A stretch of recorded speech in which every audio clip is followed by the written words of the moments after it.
महादेव, जय माँ बाला सुंदरी। अब चैत्र नवरात्रि आने वाले हैं 30 तारीख से, यानी कि 30 मार्च 2025 से नवरात्रि शुरू होने वाले हैं। तो नवरात्रों में हमें क्या करना चाहिए, क्या नहीं करना चाहिए, आज इसी विषय पर बात करते हैं। माँ दुर्गा हमारे घर में आती है और 9 दिन यहाँ पर रहती है। तो हमें कैसे उनका स्वागत करना चाहिए, कैसे उनके लिए पूजा पाठ करना चाहिए, उनका ध्यान जाप कैसे करना चाहिए, ये आज इस वीडियो में बताने वाला हूँ। बने रहिए इस वीडियो में। तो सबसे पहले माँ दुर्गा जब घर पर आती है तो हमारे यहाँ पर 9 रूपों में माता आती है। पहला रूप माता का है शैलपुत्री, दूसरा रूप है माता का ब्रह्मचारिणी, तीसरा रूप है माता का चंद्रघंटा, चौथा रूप है माता का कूष्मांडा, पांचवा रूप है माता का स्कंद माता और छठा रूप है माता का कात्यायनी और जो 7वां रूप है माता का वो है माता महाकालरात्रि और 8वां है महागौरी और 9वां है माता सिद्धिदात्री। तो ये 9 रूपों में माता हमारे घर पर आती है और हमारे घर में 9 दिन रहती है। तो हमें क्या करना चाहिए और क्या नहीं करना चाहिए, जिससे माता खुशी खुशी हमारे घर पर रहे और हमें आशीर्वाद देकर अपने धाम को प्रस्थान करे। सबसे पहले नवरात्रि में जो हमें करना है वो सबसे पहले हमें एक कलश लेना है, नारियल लेना है, चावल लेना है और पूजा की सामग्री लेनी है। फिर कलश को मोली से बांधना है, रोली लगानी है, मोली बांधनी है और लाल कपड़े में एक नारियल को लपेटकर उसके ऊपर, उसको परांदा भी कह देते हैं, धागा भी कह देते हैं, रोली मोली जो भी आप कहना चाहो उसको कह देते हैं, वो बांधकर और जो उसका मुख होता है, मुख पूजा करने वाले की साइड में रहना चाहिए, रखकर रेत में जौ लगाकर और कलश की स्थापना वहां पर बड़ी पूजा अर्चना के साथ में करना चाहिए।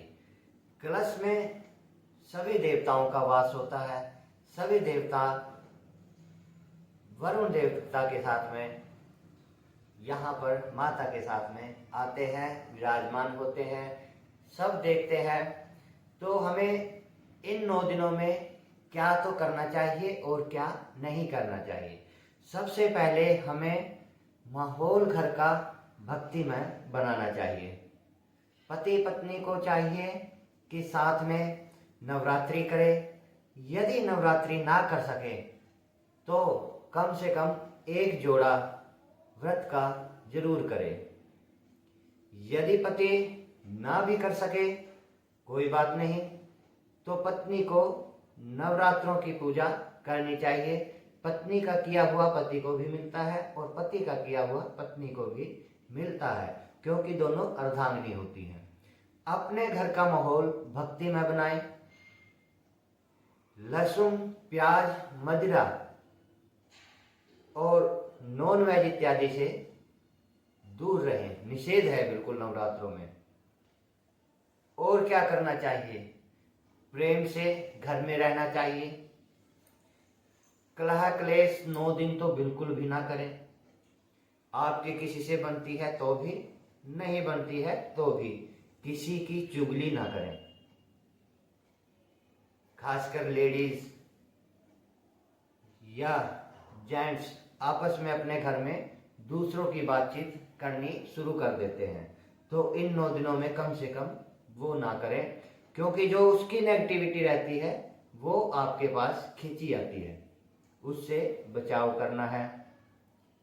जो दाम्पत्य व्रत करते हैं उनको अन्न रहित चीजें खानी है, यानी कि 9 दिनों में अन्न का प्रयोग नहीं करना है। आप फलाहार कर सकते हैं। किसी को ज़्यादा भूख लगती है तो वो दिन में 2 या 3 बार भी फलाहार कर सकते हैं। नहीं तो व्रत का मतलब होता है बरताना, यानी कि व्रत हम क्यों करते हैं? माता को अपने आप को समर्पित करने के लिए। तो हमें इस चीज का ध्यान रखना है। माता की सुबह शाम आरती करें, माता की पूजा करें, अखंड ज्योत जलाएं। और जो डेली रूटीन में हम घर पर ज्योत जलाते हैं वो ज्योति तो जलेगी ही जलेगी, उसी से आरती करनी है। माता के भजन करें, कीर्तन करें। ये 9 दिनों में आपको करना है। 1 भजन गाएं, 5 भजन गाएं, साथ में कोई नहीं है तो अकेले गाएं, लेकिन भजन जरूर करें। दूसरी बात यह है कि कभी भी जिसके घर में अखंड ज्योत चलती है तो अकेली अखंड ज्योत को छोड़कर घर से बाहर ना जाएं। घर को ताला लगाकर ना जाएं। अखंड ज्योत चल रही है तो वहां पर कम से कम एक सदस्य का घर के रहना बहुत जरूरी है। अखंड ज्योत को अकेला ना छोड़ें। तो ये कुछ जानने योग्य बातें हैं कि हमें क्या करना चाहिए, क्या नहीं करना चाहिए। संभोग से दूर रहना चाहिए, मन में गलत विचारों से दूर रहना चाहिए, और किसी की चुगली चकोरी करने से दूर रहना चाहिए। किसी को अभद्र भाषा बोलने से दूर रहना चाहिए, किसी को गाली देने से दूर रहना चाहिए, और किसी की बुराई करने से बचना चाहिए। और माता का आशीर्वाद लें, पूजा करें, माता की आरती करें, भजन करें, कीर्तन करें, और सबको प्रेम में माहौल बनाकर घर का रखें। हर हर महादेव। जय माँ बाला सुंदरी।